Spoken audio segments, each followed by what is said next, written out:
चलो भाई शुरू करते हैं हेरिडिटी एंड इवोल्यूशन। बस 5 से 7 मिनट लगने वाला है इस चैप्टर में। बहुत इजी और बहुत सिंपलेस्ट एकदम चुनिंदा क्वेश्चन आते हैं हमेशा इसमें से, फिक्स क्वेश्चंस। उन फिक्स क्वेश्चंस को हम अभी रिवाइज करेंगे, बात करेंगे उसके बारे में। चैप्टर में कुछ है नहीं, जनरली 2 टॉपिक हैं बस, ठीक है। सिंपल है हमारा, रीड नहीं करना पड़ेगा तुम्हें इसके बाद, ये तो पक्का ही है क्योंकि तुमने इससे सारी वीडियो देखी होगी, उसमें भी देखा होगा जनरली रीड नहीं करना पड़ता। उसके बाद कुछ चीजें मैं बताता हूँ, जिनको चाहे तो तुम एक बार देख लो, अगर बहुत अच्छे नंबर चाहिए, बहुत अच्छे से देखना तो, वरना ऐसी कोई रिक्वायरमेंट नहीं है। हेरिडिटी एंड इवोल्यूशन की खुशखबरी तो मैं बताऊं, इवोल्यूशन तो कटा हुआ ऑलरेडी, ठीक है। तो बचा क्या अपना हेरिडिटी। हेरिडिटी का मतलब क्या होता है? जो भी इंफॉर्मेशन हमारे पूर्वजों के पास थी, जो भी उन्होंने एक्वायर करा, वो हमारे तक आ जाना ऑटोमेटिकली, ठीक है। जैसे उन्होंने एक राजकाज जीता था, वो हमारे पास अपने आप आ गया, तो वो क्या है? हेरिडिटी है। हेरिडिटरी हमारे पास अपने आप चीजें आ रही हैं। जैसे हमारे पिताजी की बॉडी अच्छी थी तो हमारी बॉडी अपने आप अच्छी हो जाएगी। अगर हमारे पिताजी बहुत इंटेलिजेंट थे तो हम अच्छे हो जाएंगे, ऐसा नहीं होता, ठीक है। उसके लिए पढ़ना पड़ेगा, ठीक है, उसके लिए पढ़ना पड़ेगा। बट फिर भी अगर हम लोग पढ़ेंगे तो हम भी अच्छे हो जाएंगे, क्योंकि हमारे माइंड जो है, हमारा दिमाग जो है, वो उनकी तरह है। बट इसका मतलब ये नहीं अगर पिताजी पढ़े लिखे ज्यादा नहीं है तो हम भी पढ़े लिखे नहीं हो पाएंगे। अगर हम इसकी एक्सरसाइज करेंगे तो ऑटोमेटिकली हम लोग भी बेटर हो जाएंगे। बट हेरिडिटी क्या होता है? इंफॉर्मेशन का पास ऑन होना from one generation to another generation. चलो चैप्टर शुरू करते हैं हम लोग। जो हमारा एक मेंडल है, उसने कुछ बातें करी थी। बट उससे पहले ये बताओ, तुमने अपने दोस्तों कान देखे? अपने कान देखे? मेरे कान देखो। अच्छा, ये बीच शुरू से क्या है? ये पिंडा हमारा अलग अलग है, लटक रहा है ना ऐसे। कुछ का जुड़ा हुआ होगा, कुछ का अलग अलग होता है। आस पड़ोस के लोगों को देखना, पापा मम्मी को देखना, जैसा उनका होगा वैसा ही तुम्हारा होगा। ये क्या है? हेरिडिटी की पहचान है। आंखों का कलर देखो, बालों के देखो बनावट, तुम्हारे करली है तो पापा के भी करली होंगे, तुम्हारे स्ट्रेट है तो पापा के भी या मम्मी के भी स्ट्रेट होंगे। जनरली उन्हीं से आता है। ब्लड ग्रुप जो है हमारा जनरली अपने पेरेंट्स से ही आता है। ब्लड ग्रुप वाला कई बार तुमसे क्वेश्चन पूछ भी लेते हैं, ब्लड ग्रुप कैसे हम लोग का सेम हो रहा है फैमिली में। सेम इसलिए होता है या तो पापा का वो होगा या फिर मम्मी का वो होगा, जिसमें क्या करती है, कुछ शुगर्स होती हैं जो ब्लड ग्रुप को कंट्रोल करती हैं, जो इस बार तुमने सैंपल पेपर्स में क्वेश्चन देखा होगा, जनरली आता है।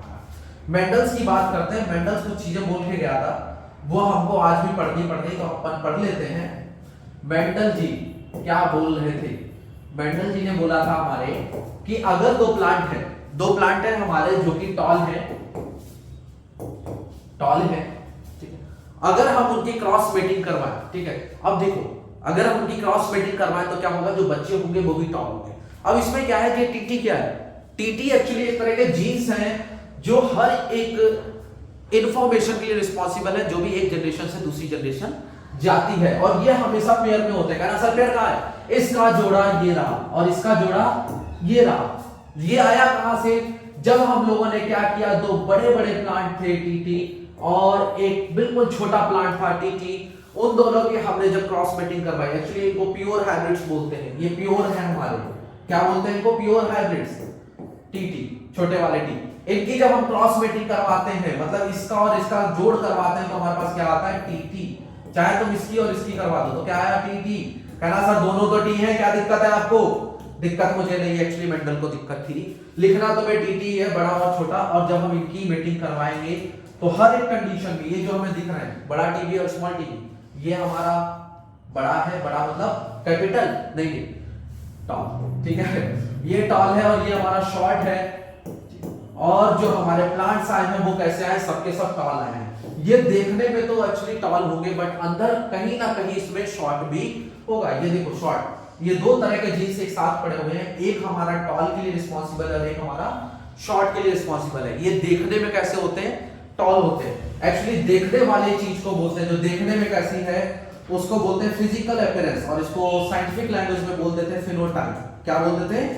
फिनोटाइप। देखने में कैसी है? फिनोटाइपिकली कैसी है? फिनोटाइपिकली वो कैसी है? बड़ी है, ठीक है। अगर हम उसकी बात करें अंदर से वो कैसी है, तो उसको अंदर से हम लोग बोलते हैं, मतलब उसके जीन्स कैसे हैं, जीन्स को बोलते हैं हम लोग जीनोटाइप। क्या बोलते हैं? जीनोटाइप। जीनोटाइपिकली वो कैसी है?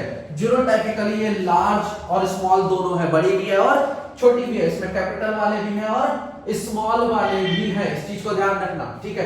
जब हम इनकी मेटिंग करवाएं, एक ऐसा प्लांट जो देखने में बड़ा है, एक ऐसा प्लांट जो देखने में बड़ा है और उसके अंदर जीन्स जो है वो छोटे वाले भी पड़े हैं, अगर हम इनकी मेटिंग करवाएं तो किस तरह की मेटिंग होगी? तो इनकी मेटिंग कुछ इस तरह से होगी, जैसे कि हमने बड़े बड़ों करी थी उसी तरह से। देखो ये मिल गया, ये हमारे पेरेंट है। कौन है? पेरेंट है। अब हम इनकी मीटिंग करवा रहे हैं टीटी, इसमें इससे भी मिलेगा जाके अगेन टीटी, ये इससे मिलेगा जाके अगेन टीटी, और जब ये इससे मिलेगा जाके यार तब तो ये स्मॉल स्मॉल आ गया। चलो इन तीनों केस का तो अपन को पता है, ठीक है। सॉरी, ये वाला टी जब इस वाले टी से मिलेगा तो कैपिटल टी बनेगा, तब क्या बनेगा? कैपिटल टी बनेगा। सॉरी माय मिस्टेक, ठीक है, कैपिटल टी बनेगा, ध्यान रखना। अब ये जो वाला है हमारा, ये कंप्लीटली लार्ज है, इसमें बड़ा और दोनों बड़े बड़े हैं, तो फिनोटाइपिकली ये कैसा है? बड़ा है। फिनोटाइपिकली मतलब देखने में कैसा बड़ा है? कहना देखने में तो सर ये भी बड़े होंगे, इसमें भी कैपिटल टी प्रेजेंट है, जिसमें भी कैपिटल टी प्रेजेंट है वो देखने में कैसे होंगे? बड़े ही होंगे। बट ये वाला कैसा होगा? ये सिंगल एक कैसा होगा हमारा? स्मॉल होगा, देखने में भी और अंदर से भी, इसके अंदर भी कुछ पड़ा हुआ है जो कैसा है? छोटा है। अब देखो जो चीज देखने में कैसी है, इसके अंदर छोटी चीज पड़ी है, उसके बाद भी देखने में कैसा है? बड़ा आ रहा है। तो जो हमारा डोमिनेंट है, डोमिनेंट मतलब जो रूल कर रहा है, रूल कौन सा कर रहा है? Capital T. जो भी चीज रूल करेगी उसको हम लोग बोलते हैं डोमिनेंट जीन। क्या बोलते हैं? डोमिनेंट जीन, ठीक है। इसको डोमिनेंट जीन भी बोलते हैं और डोमिनेंट ट्रेट भी बोलते हैं। ट्रेट मतलब जो कैरेक्टर्स पास ऑन हुए हैं, जो कैरेक्टर्स पास ऑन हुए, जो इंफॉर्मेशन पास ऑन हुई है, उसको हम लोग क्या बोलते हैं? ट्रेट बोलते हैं। तो ये कैसा ट्रेट है? डोमिनेंट ट्रेट है। और वहीं पे जो हमारा स्मॉल टी है, जो हमारा स्मॉल टी है, वो है रिसेसिव ट्रेट। कैसा है? रिसेसिव ट्रेट, ठीक है। इस तरह से इंफॉर्मेशन पास ऑन हो रही है। ये फिनोटाइपिकली 1 2 3 4 बच्चे हुए इन दोनों के, ठीक है। हम दो, हमारे 2 दर्जन, नहीं 2 दर्जन, हम 2 हमारे 4, ठीक। ये इनके 4 हुए, 4 में से 3 कैसे हैं? बड़े हैं। 3 कैसे हैं? बड़े हैं। और एक कैसा? छोटा है। तो चारों के अगर हम रेशियो की बात करें तो बस ऐसे ही देखते हुए बता देते हैं 3:1। क्या है? 3:1। अगर वहीं पे एक तुम्हारे में केस आता है सीड्स का, सीड्स में क्या होता है? उसने 2 तरह की मीटिंग करवाई थी, एक हमारे जो है ग्रीन कलर के, वो ग्रीन कलर के, और दूसरे हमारे राउंड, ठीक है। ग्रीन और राउंड का उसने जो है वो करवाया था, राउंड एंड ग्रीन। दूसरे हमारे जो थे वो रिंकल्ड। रिंकल्ड मतलब क्या होता है? सिकुड़े हुए, और ग्रीन की जगह उसने दूसरा कलर लिया था, येलो। कैसा कलर लिया था? येलो। जब इनकी मीटिंग करवाई थी तो वो जीनोटाइपिकली जो है वो कैसे आए थे हमारे? वो जीनोटाइपिक रेशियो जो था उनका 9:3:1 था। कहना सर ये कुछ ज्यादा लंबा नहीं हो गया? हाँ भाई ये कुछ ज्यादा लंबा है, 9:3:3:1। लेकिन एक नंबर में पूछा जा सकता है इस टॉपिक से, इसके अलावा और तुमसे कुछ नहीं पूछा जाता। जनरली पूछेंगे, अभी ये पेंडिंग में छोड़ा हुआ ना, पूछेंगे तुमसे। जब तुम 12th में पहुंच जाओगे तब तुमसे पूछते हैं कि आया कैसे, ये बना कैसे। इस चीज को याद रखना, ठीक है। जीनोटाइपिक फिनोटाइपिक रेशियो समझ गए, इसको समझ गए, तो अब प्लांट की बात खत्म हो जाती है। मेंडल्स के टाइम में कुछ चीजें थी, बस इतनी ही थी, अभी के लिए इतनी ही थी। आगे चल के पढ़ोगे, 7 साल में 7 कैरेक्टर्स होते हैं, क्या क्या होता है उसमें, आगे चल के पढ़ो, वो आगे देख लेंगे हम लोग, ठीक है। हम दोनों लोग मिलकर देख लेंगे।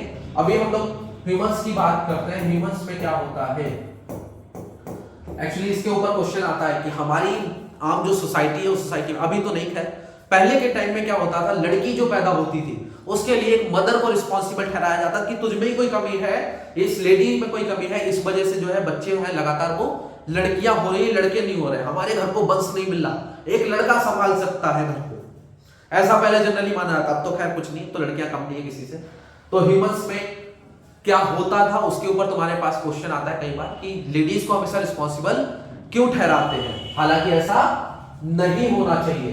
देखो होता क्या है, एक हमारा मेल है, उसके पास भी 2 तरह के जीन्स, और एक हमारा जो फीमेल है उसके पास भी 2 तरह के जीन्स, जो कि रिस्पॉन्सिबल होते हैं फॉर द मेल चाइल्ड और फीमेल चाइल्ड, मतलब लड़का होगा या फिर लड़की होगी उसके लिए। जो हमारा मेल होता है उसके पास एक्स और वाई नाम दे दिए बस, ठीक है। 2 तरह के जीन्स होते हैं जो कि बच्चे के लिए रिस्पॉन्सिबल होते हैं। एक जो फीमेल होती है उसके पास भी 2 तरह के जीन्स होते हैं जो कि बच्चे के लिए रिस्पॉन्सिबल होते हैं। अब देखो इनकी मैटिंग करवा के देखो, मैटिंग तो सीख देना। इसका इसके साथ क्या बना? XX। जब भी XX होगा तो क्या बनेगा? फीमेल बनेगा। क्या बनेगा? फीमेल। मतलब जो चाइल्ड बनेगा वो कैसा होगा? गर्ल चाइल्ड होगा। ये जो है हमारा x इसके साथ मिला तो क्या हो गया अगेन x x।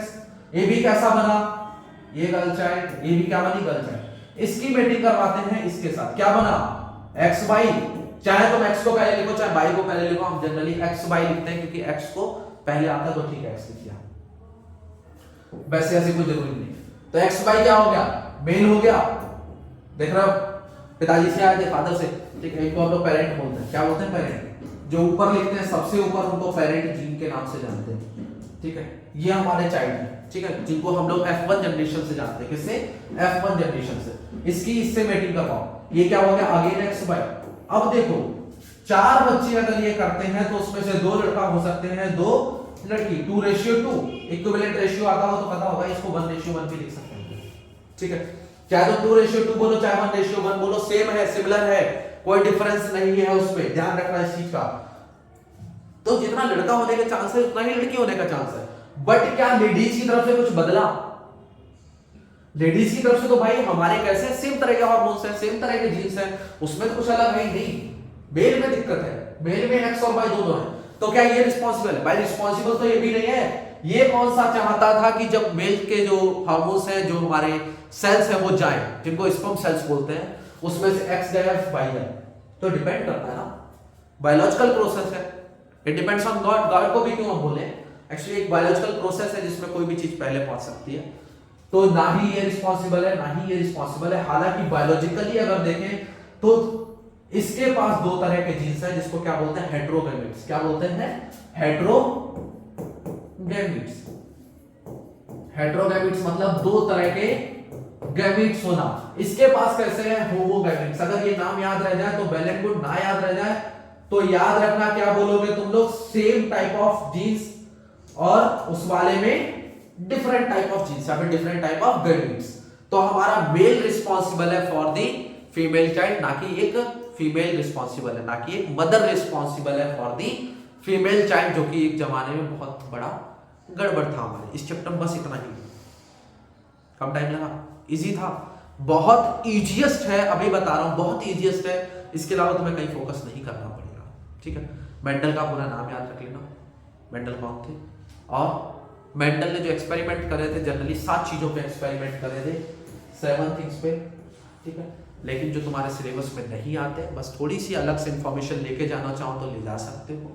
हेरिडिटी हमारे जो जितनी भी इंफॉर्मेशन है पास ऑन होती है, वो कैसे होती है हमारे 4 फादर से, मतलब जो हमारे पूर्वज रहे हैं उनसे लेके हम तक आती है। और हर एक कंडीशन में क्या होती है थोड़ी सी बदलती चली जाती है, जिसमें बोलते हैं importance of variation. Importance of variation जो कि हमने 8th चैप्टर में पढ़ना था, ठीक है। हाउ टू ऑर्गेनिज्म रिप्रोड्यूस वाले में पढ़ना था, जो अभी नई किताबों के हिसाब से 7th और पुरानी किताबों के हिसाब से 8th चैप्टर है। 2nd पेज पे मिल जाएगा तुम्हें वेरिएशंस की इंपॉर्टेंस। इसमें इंपॉर्टेंट नहीं है इतना, बस इतना ही है। अगर पसंद आया हो तो लाइक जरूर करना और शेयर कर दो भाई, जितने भी तुम्हारे खास दोस्त हैं जिनको जरूरत है इसको पढ़ने की, इनको सीखने की, ठीक है। चलो, thank you and best of luck for your exam.